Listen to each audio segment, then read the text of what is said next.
एक बार एक सेठ ने एक शोरूम खोला और एक बुजुर्ग को इनॉग्रेशन के लिए बुलाया। उद्घाटन के बाद जैसा कि होता है कि शोरूम के मालिक ने उन बुजुर्ग की बड़ी इज्जत की। बड़ी इज्जत अफजाई करने के बाद उनको बताया कि देखिए, यहाँ पे 21,000 चीज़ें हैं इस शोरूम में बेचने के लिए। इसमें से आपको जो भी चाहिए, जितनी चाहिए आप ले लीजिए। बुजुर्ग हंसे और बोले कि इनमें से एक भी चीज़ मुझे जीने के लिए ज़रूरी नहीं लगती। मुझे तो इस बात का ताज्जुब होता है, आश्चर्य होता है कि इंसान इन सभी गैर ज़रूरी चीज़ों का इस्तेमाल करता कहाँ है। अब देखिए, एयर फ्रेशनर के बिना किसकी सांस रुक गई? फेस वॉश का इस्तेमाल नहीं किया तो कौन काला हो गया? होम थिएटर लाकर कितने लोग कलाकार बन गए? कंडीशनर से किसके बाल मुलायम और काले हुए हैं? अरे, जो डाइनिंग टेबल यूज़ करते हैं, क्या उनके घुटने नहीं दुखते? थोड़ा दिमाग पर जोर डालकर याद कीजिए कि हैंड वॉश के बिना आपके किस दादा के पेट में कीड़े हो गए थे।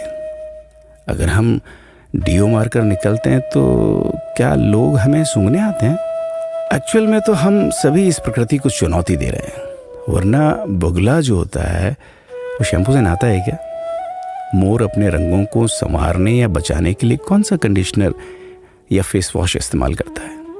कभी किसी बिल्ली को मोतियाबिंद होता देखा है?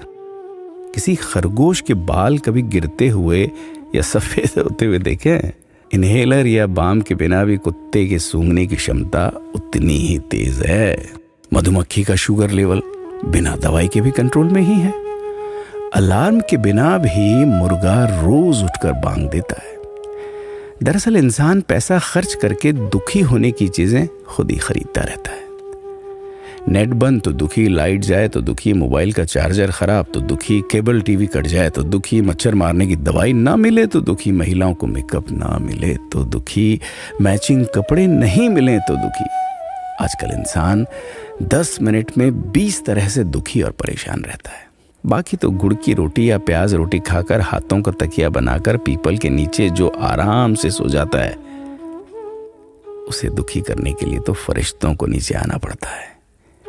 ये सब देखा देखी का खेल है।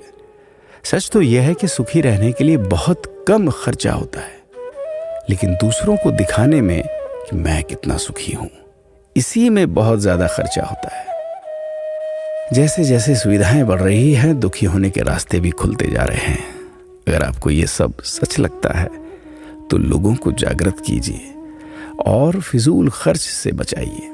दोस्तों, खुद सुखी होने के लिए खर्च कीजिए, दूसरों को दिखाने के लिए नहीं।